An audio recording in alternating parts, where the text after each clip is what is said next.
Look, here we fucking go with it. Fuck it, it'll be alright. This might be a little nice exclusive to start off too, is that project I was telling you I've been just kind of working on and stuff. I got some like sequencing together and I'm feeling pretty good. I might have it already, okay? I might have it. It might be close. So we might got something coming, people. That might be a little, just to drop it, just so you know. We're gonna get you into what's been going on and there's something coming too, you know what I mean? So I'm feeling good about it.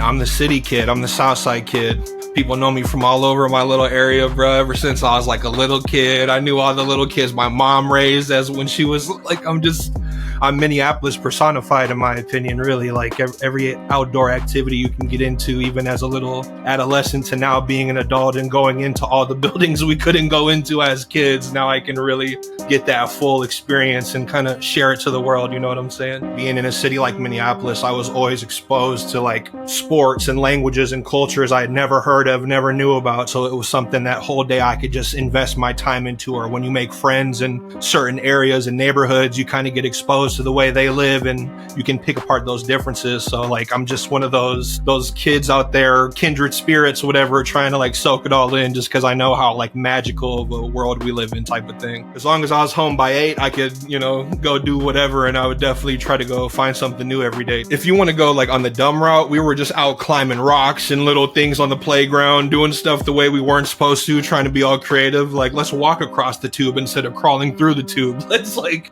all those kind of things. And those little, I don't know if people in Minnesota know, we got a lot of little like cliffs and hills and like a lot of water connecting to this place. So we're like crawling all up it and trying to get over this bridge or walk over this rock formation without anyone falling in. Just all that kind of goofy stuff. Like you just like to get your feet on places sometimes people tell you not to.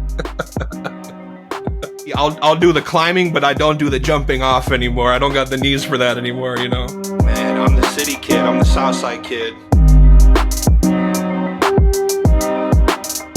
Instinctively, I want to say like the 90s to experience like the golden era, just to see some of those projects come out in real time probably was like so intense. But then that makes you want to say the 70s for when it really first started, like being at that first party in the park or at the community center and not knowing that this was about to be basically like regular life kind of shit, like that would be fascinating. There's so many eras, bro. I'd like to be there for when they first started doing full bands, the first time they were doing electric, blah, blah, blah. There's, it would be sick to go every decade and just see how it advanced and how we get here. You could go to the 20s and see how the jazz clubs were when they were saying that was the devil music and it was all this nonsense, and see how it created the 60s rock and roll era and how that created the 80s synth pop and how that, you know what I'm saying? Like how that turned into techno in the 2000s. To see the string and how it got developed through time would just be like, oh my God, what the fuck? I might say the 70s just to say I saw the first few moments that were hip hop culture being cultivated. To be in New York at that time, I could just only imagine, man. Holy shit. I'm telling you,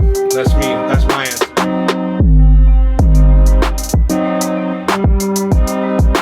But see, look, that can get tricky because it's almost like what kind of lift experience do you want? Because like being in a lift with Danny Brown would probably be so tight, you know what I mean? But like to be in a lift with like, who would be crazy? Like being in a lift with Kendrick Lamar would be insane. Like you guys talking about some little whatever, being in a car with Earl Sweatshirt or Tyler the Creator would be crazy. Like just depends on, are you trying to get turned up in the back or are you trying to have a deep conversation? Do you want to just sit in silence with someone is like chill like that?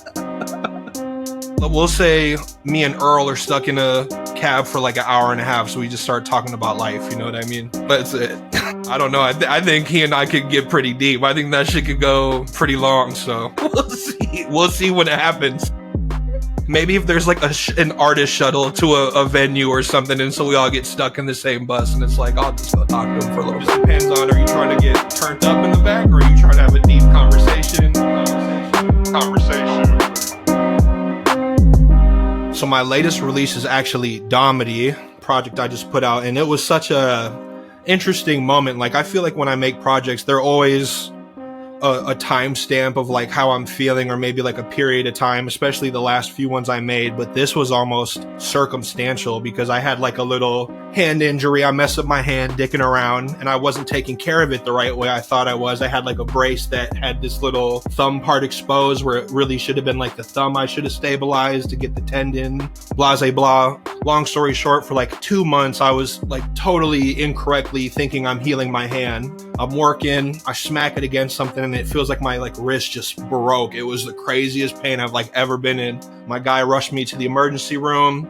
They basically said that like my tendon got so inflamed that it got infected or something. It's called like Dequavius something. I'll send you the deets after this.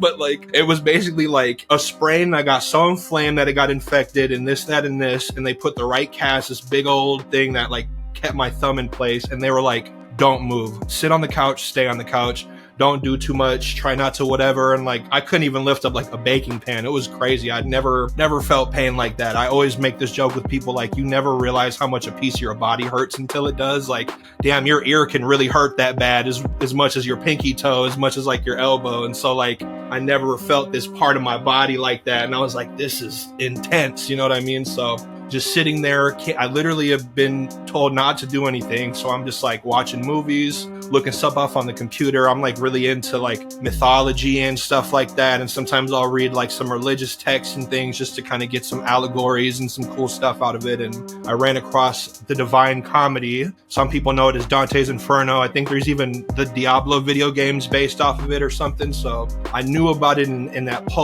pop culture space, but I didn't really know what it was. So started learning more about it, and like the allegory about it being like this character going through these different layers of hell just to find like heaven on the other side, because they had that courage to pursue such a terrifying thing that I think, you know, most people, if they are a afterlife person, you know what I mean, that's probably one of your biggest things. Like, am I a good enough person? And so I just was really resonating with that experience. And I was also tying it into like, damn, it kind of feels like I'm in hell right now. I can't even make beats. I can't play my guitar right now. I can't lift up a baking pan to make some food right now. Like, this is really fucking with me. And so I kind of try to tie some of those allegories in, and instead of it being more about like the current situation, it then also like draw me back to like the past and just all these different, you know, just the little things you think about when you're a little dumb teenager. Why did I do this? Why did I say this? Blah, blah, blah. And like the things you just carry with you. And it started to just write itself, and it started to piece itself together very well, and like aligning certain parallels with that Divine Comedy book, because it was like a book and I'm sure it turned into a movie, blase, but there's like an original from I think maybe the 1500s, and I was just starting to really see how intertwined and how much I really subconsciously drew from it. And so I tried my best to make it an homage to it without me ripping from it or it being an actual like concept of this character going through this journey. It's just more so a little lens in on what was maybe going on in my mind during that little idle period. I wasn't supposed to be moving around, and certain things that even just like weigh on me, just certain behaviors when I was younger, and certain ways I messed up friendships and stuff. And even if I wasn't able to own up to it then, now in this kind of space that I'm in, even if it's like a dark space, I'm doing this like shadow work and, you know, being honest with myself. And I came out on the other side properly healed, literally a different kind of mindset than when I came into it, and kind of like a leash on life. Like, cool, man, like I'm a person, everyone makes mistakes, everyone's made of flaws, and as long as you actually can own up to those and be accountable and do that daily work every day to be a better person to everyone, including yourself, that's really what matters. Even if people want to, you know, cast you aside, or, you know, the horn effect kind of make you seem like you're always going to be this bad person because you hurt me this one time and all that shit. So it ended up being a very cathartic experience, and I've learned a physical lesson. I got kind of a spiritual thing from it, and it really helped my mentality on how to move forward like as a real person, because even though we're all artists and we're all musicians and we're all deep in shit, I'm just a guy. I'm just the city kid from the south side of Minneapolis, and I need to embrace that more because that's what people actually want. And it's just cool that we have these artistic layers and all this shit about us that makes us all unique. And, you know, whatever people like about us and stuff, but we got to be that person first. And I feel like I had a good moment with the person, and I really liked the person, and that's making my art. And that's why I said at the beginning, like, there might be some more shit that's done now, because I feel like I got a battery in my back. Like, you can say what you want, man. I know what I am, I know what I've done, and I know what I'm here to do. And what I'm here to do is very good and very positive. So I got to keep trekking, you know. That little insight for some people who don't really like make music like that, these projects are being made way before they come out. So just because it's been out for a few months, I've known about it potentially up to a year now. You know what I mean? Like, I've had friends who've heard different versions of it. There's a lot of cool shit that comes into like the creation process. So for me, I've had this for quite a long time, and I've had different edits and different versions. Like, this almost was supposed to be like a dance project, and like the first song and the fourth song, I would say, were the two things that started this project. And so if you hear the vibe from those two, you can hear it's kind of this electro cartoony type of shit. And it was gonna go that the whole way, but then I was just looking at different songs I've had, different mixes I had, and it all started to replace itself. And again, that's why I feel like it made itself. Like, I wasn't really in control of it. I just kind of had the view of it, and it was like telling me where it should go. And I was like, all right, like, fuck it, we're gonna take this ride and not be too uptight about, this needs to be my breakthrough album, this needs to be with the new Skeleton aesthetic, like, we gotta hit this mark. Like, it wasn't like that. It was just all like, the Skeleton thing does work with that. Oh, maybe I should take track 7 out. Oh, maybe this shouldn't be so dancey anymore. Oh, blah, blah, blah. And then it was done. And I was like, oh, fuck. So it was just, this is one of the best experiences I've had as an artist so far, because it was like a very artist life in the moment. Like, it was just something, it's hard to explain, and that's why the music exists. Like, you'll be able to pick up some vibes, and you'll be able to pick up some frequencies if you're that kind of person who feels like they can read energy and shit. Like, there's a really solid thing in here that one of my albums, The Horn Effect, I feel like was also one of those things where an energy happened that I just let exist, and it created something from it. So these are like two things I'm really like, damn, like, what an art experience, what a real experience with music. This wasn't me trying to make something, it's something that assisted me in creating, and it's just, I love this shit. Like, it's one of my favorite projects, and I think people are gonna love it the more they really dive into it, you know?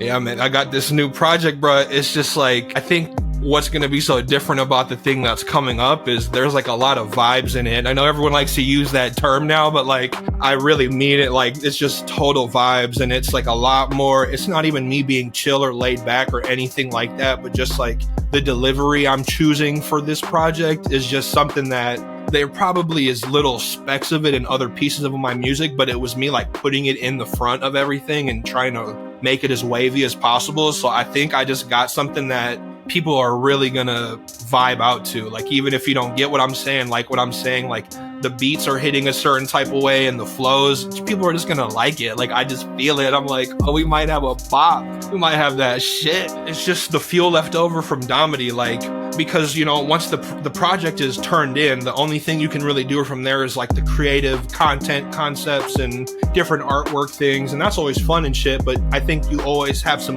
music juice left over, especially from a good project or a simple, easy, however you want to describe that. And so it just was in the battery. And like, I guess a little insight for especially like my fans, I got a lot of people who always trying to figure out my schedule, but like what really happened for people to know is we try to update my DAW, and we try to get it to like the latest update we could get it to. We could only get it to like the second best update, and I wasn't able to download all these VSTs and stuff, and a lot of the VSTs were like updates of ones I've already used. Like, if you go listen to maybe 2 or 3 years ago, some of those projects, I use a lot of the same kicks, claves, hi-hats, just because that I love the sound and I wanted to really build on the sound. And so I lost a lot of those VSTs and was kind of scrambling. I didn't know if I wanted to get plugins and do all this stuff because I like messing with stock and just making it my own sound type of thing. But we were experimenting this whole time, especially during the recording of Domedy, and I found a couple of ways to get in like the little virtual instrument thing on the DAW, and I was able to pull out some sounds,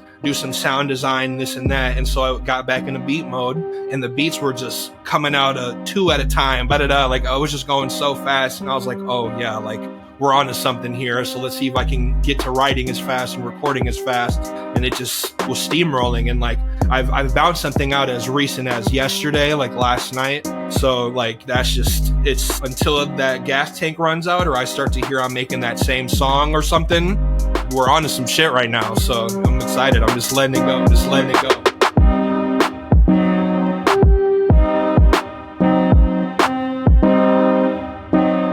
That's a good one. That's a really good one. Because it's like, should I show a legend or should I show someone who's really white hot right now? You know what I mean? Like,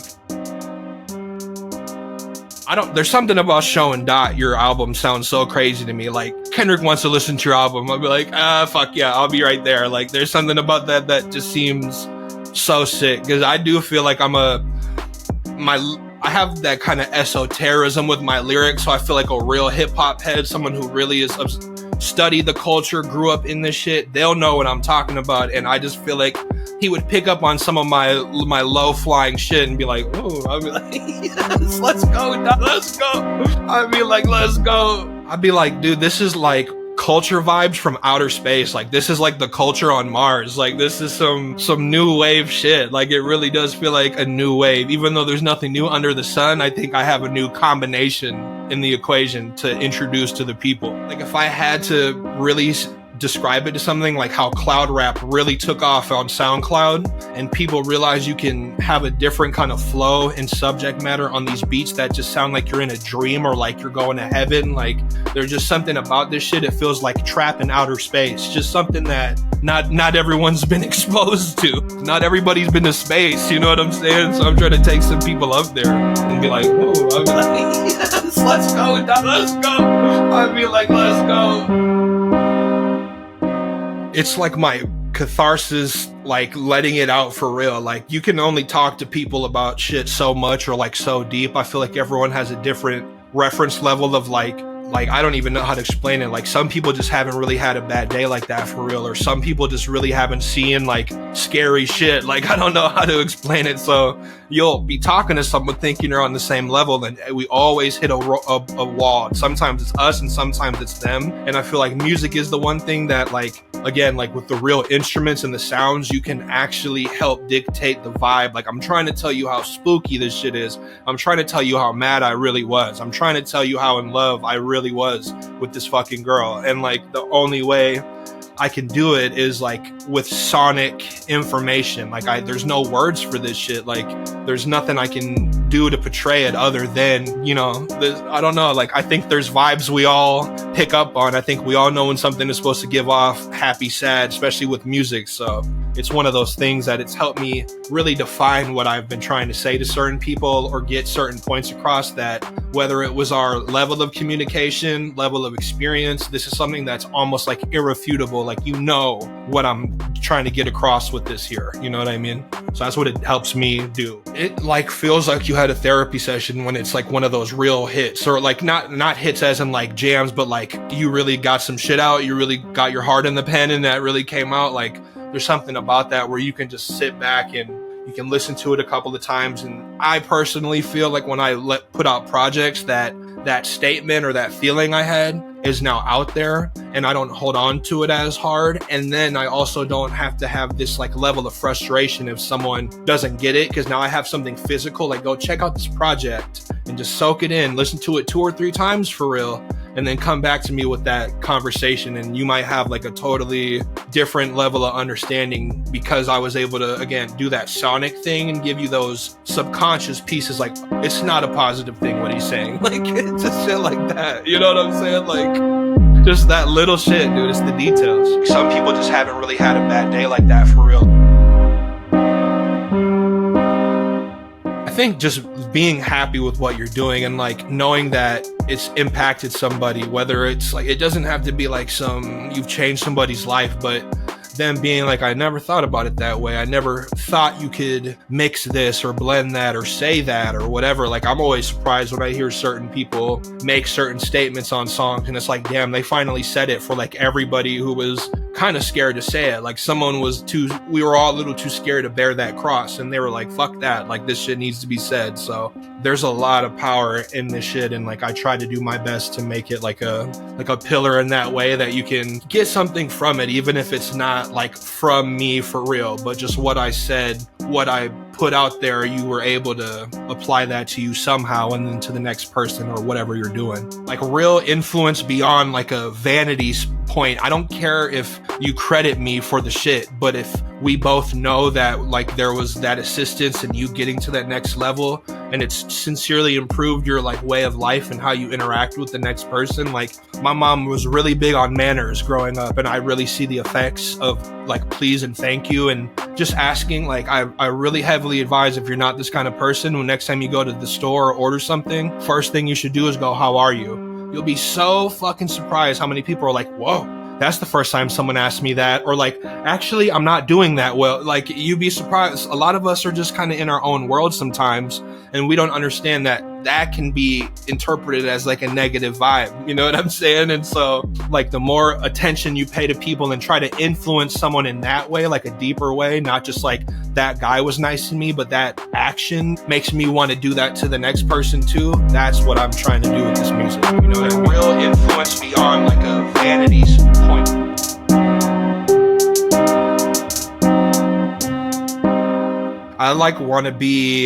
I want to be one of those people who like really put their city on. Again, like Kendrick Lamar is a great influence for that, like a Nipsey Hussle.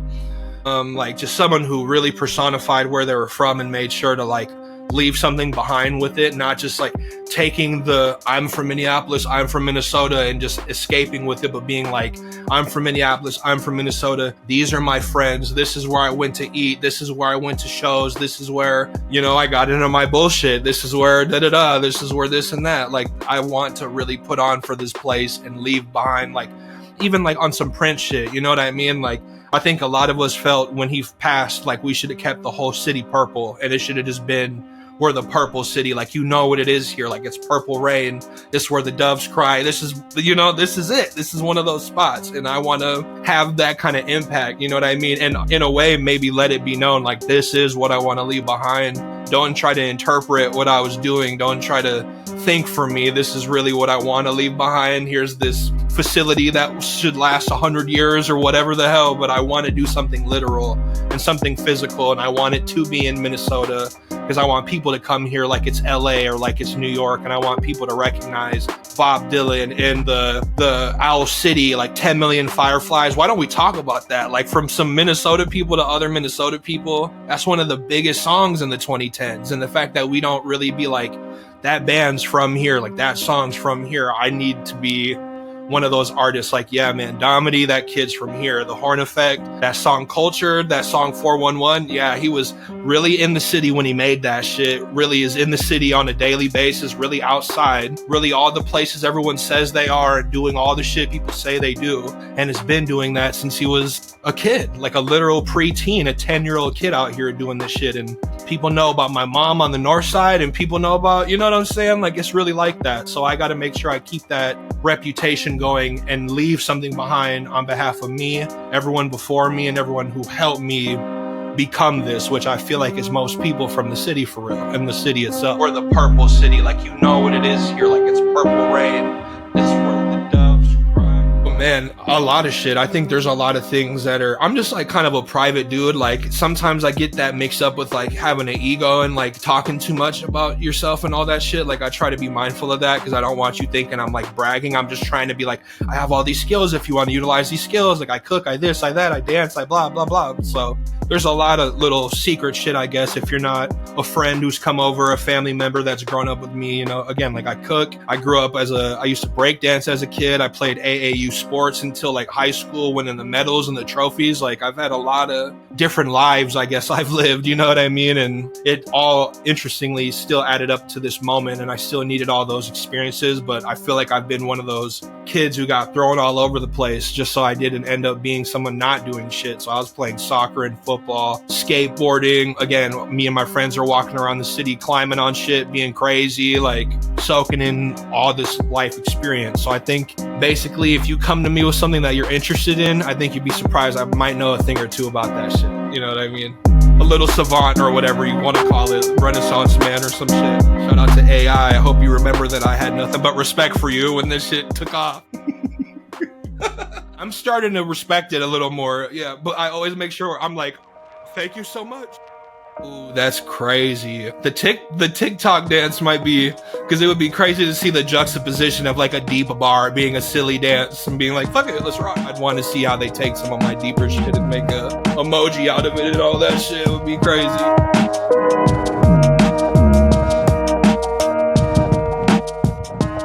Damn, that is a crazy one. A whole bar too. Like what's a forehead worthy bar? God damn. Forehead bar. What is a good forehead bar?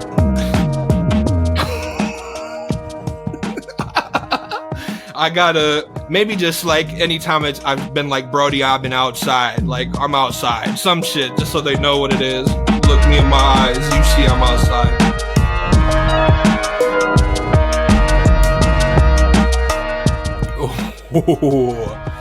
Before the beat, it'd be like, I hope you're ready. Welcome to the wave.